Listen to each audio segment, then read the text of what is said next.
ये विजुअल आप एक बार फिर से देखिए। इसमें डेट है, टाइम है, सब कुछ मेंशन्ड है।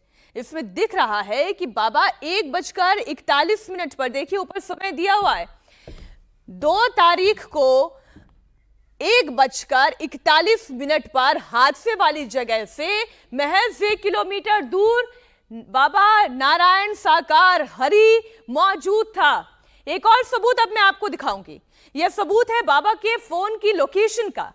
यूपी पुलिस ने जब बाबा का फोन ट्रेस किया, उसे खंगाला, उसकी कॉल डिटेल्स निकाली तो कई सारे चौंकाने वाले खुलासे हुए।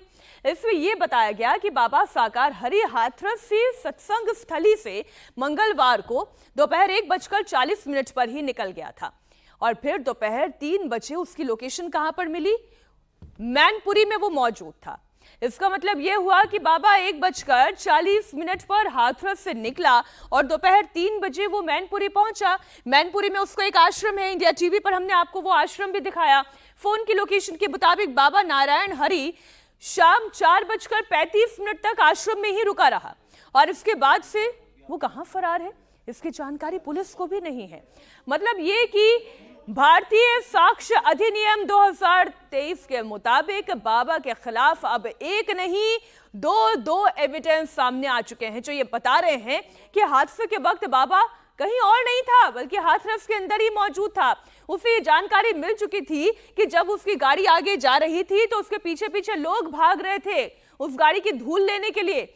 बाबा साकार हरि के खिलाफ इंडिया टीवी के पास कुछ और साक्ष्य हैं, वो भी आगे आपको बताऊंगी, लेकिन उससे पहले एक और वीडियो आप देखिए। ये वीडियो भगदड़ मचने से बस थोड़ी ही देर पहले का है। आप जरा इस वीडियो को गौर से देखिएगा और सुनिएगा भी। इस वीडियो में काले ड्रेस में ये जो लोग दिखाई दे रहे हैं ना, ये आम लोग नहीं है, दरअसल ये बाबा की आर्मी है। इस वीडियो में काले ड्रेस में जो लोग दिखाई दे रहे हैं, ये देखिए, जैसे कि ये व्यक्ति गया, ये बाबा की प्राइवेट आर्मी है जिसे कोड वर्ड में गरुड़ कमांडो कहा जाता है। ये बाबा जो दुनिया के को सत्य बताता है, जीवन जीने की कला सिखाता है, सत्य की राह दिखाता है, उसकी सुरक्षा में तैनात कमांडो कितना बड़ा गुंडा होगा जरा सोचिए। इसका अंदाज आपको इस वीडियो को देखकर लगेगा। जरा पहले सुनिए इस वीडियो को, फिर मैं आगे ब्रीफ करती हूँ।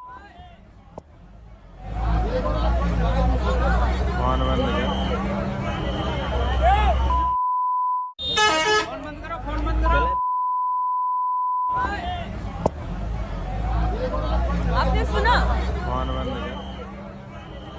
ओ फोन बंद करो, ओए, हैं? इस तरीके की भाषा थी और उसके बाद एक लंबी सी बीप आपको सुनाई दे रही है। क्यों?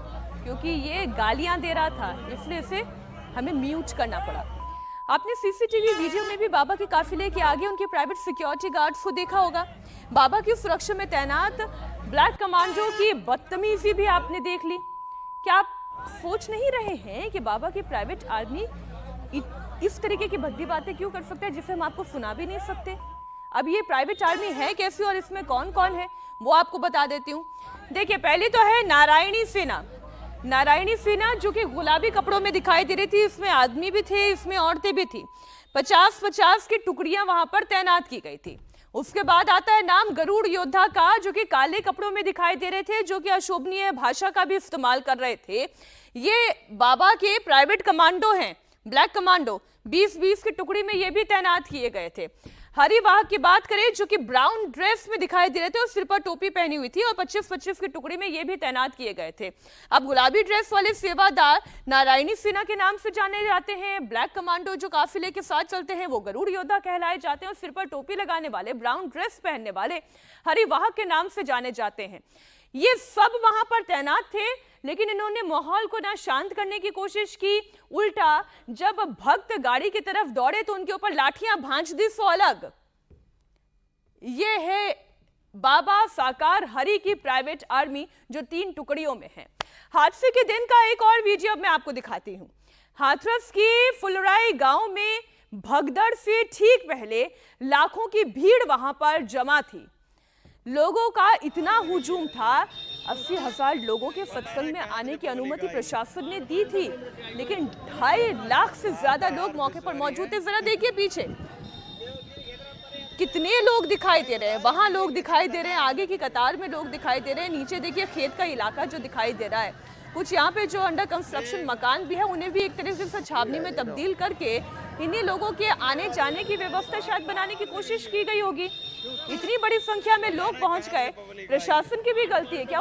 हमने आपको पूरे एविडेंस के साथ बताए। 2 एविडेंस अब तक हमने आपके सामने रखा। पहला एविडेंस तो वो था जो कि सीसीटीवी कैमरे में रिकॉर्ड हुआ, और दूसरा एविडेंस वो जजपाल का ब्लैक कमांडो भक्तों के साथ बदतमीजी कर रहा था, ये भी आपने देखा। और ये भी पुष्टि हो गई कि श्रद्धालुओं के साथ धक्का मुक्की वहां पर जरूर हुई है। आपको भगदड़ की एक तस्वीर भी हमने आपको दिखाई ताकि आपको इस बात का अंदाजा लग सके कि भीड़ से पहला कॉल किसका आया? देव प्रकाश मधुकर का। देव प्रकाश मधुकर कौन है? जो कि खुद बाबा नारायण सरकार हरि का एक सेवादार है। माना यह जाता है कि शायद उसी ने ही भगदड़ की जानकारी इस बाबा को दी।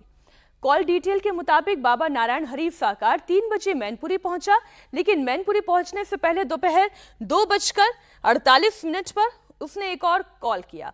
आयोजक देव प्रकाश मधुकर ने बाबा नारायण हरि साकार को फोन किया और दोनों के बीच में करीब 2 मिनट 17 सेकंड तक की लंबी बातचीत हुई। इतनी बातचीत में पूरा ब्यौरा तो मिल ही गया होगा। अब ये एक अच्छा व्यक्ति होता, वाकई में अपने भक्तों की फिक्र करता, तो उसी वक्त शायद कोई एक्शन लेता, लेकिन वो तो अंडरग्राउंड हो गया। अब अगली एक और रिकॉर्ड आपके सामने रखते हूँ। सूरजपाल उर्फ बाबा साकार हरि को सबसे पहले जिसने कॉल किया वो आपने देखा। अब बाबा जब मैनपुरी आश्रम पहुंचा तो उसने किसे कॉल किया? अब वो नाम भी आपके सामने है। बाबा जब मैनपुरी आश्रम पहुंचा तो वहां से उसने 3 अलग अलग शख्स को फोन किया। पहला कॉल उसने महेश चंद्र नाम के व्यक्ति को किया, उससे करीब 3 मिनट की बातचीत हुई। इसके बाद बाबा ने कॉल किसी संजू यादव के व्यक्ति को किया, जिससे 40 सेकंड तक बातचीत हुई। और फिर तीसरा कॉल था रंजना को, जो कि देव प्रकाश मधुकर की पत्नी है। उनसे 11 मिनट 33 सेकंड तक बातचीत हुई। सबसे लंबी बातचीत बाबा की रंजना से ही हुई है। कुल कितनी? 11 मिनट 33 सेकंड की बात। आयोजक देव प्रकाश मधुकर की पत्नी।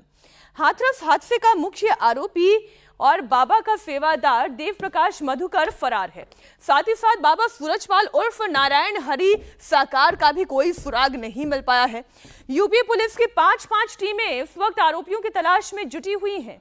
बाबा की तलाश में यूपी पुलिस और एसओजी की टीम आधी रात को मैनपुरी आश्रम में पहुंची। करीब 50 मिनट तक आश्रम में जांच हुई। आश्रम में पुलिस को ना तो बाबा मिला, ना ही उसका सेवादार मिला जिनके नाम पर एफआईआर है। पुलिस ने बताया कि वहां पर सिर्फ वो 50 सेवादार मौजूद थे जो पहले से ही उस आश्रम के अंदर थे। बाबा के खिलाफ बोलने वाले लोग भी अब धीरे धीरे करके सामने आ रहे हैं, जो उनकी पोल पट्टी खोल रहे हैं। मैनपुरी में बाबा के आश्रम के पास रहने वाले एक शख्स ने बड़ा आरोप लगाया और कहा कि बाबा नारायण हरि सरकार एक बर्खास्त सिपाही है। आज 200 करोड़ के वो साम्राज्य का मालिक बन गया है। ये कैसे हुआ, आप खुद सुनिए। बाबा नारायण साकार हरि किसी के लिए भगवान से कम नहीं है, तो कोई उसकी आलोचना करते नहीं थकता। इस वक्त हम मैनपुरी के जिस आश्रम के बाहर मौजूद हैं बाबा के, उसके पास में ही रहने वाले एक शख्स हमारे साथ मौजूद हैं। क्या नाम है आपका? मेरा नाम सर अनुराग है।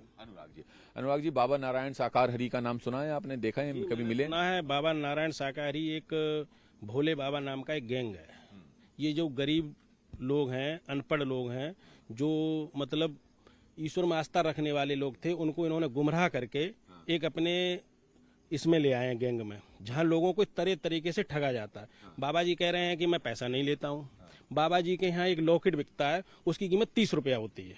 बाबा जी के यहाँ कैलेंडर बिकता है, उसकी कीमत 50 रुपया होती है। जिस पर भोले बाबा जो सूरजपाल सिंह है, उनका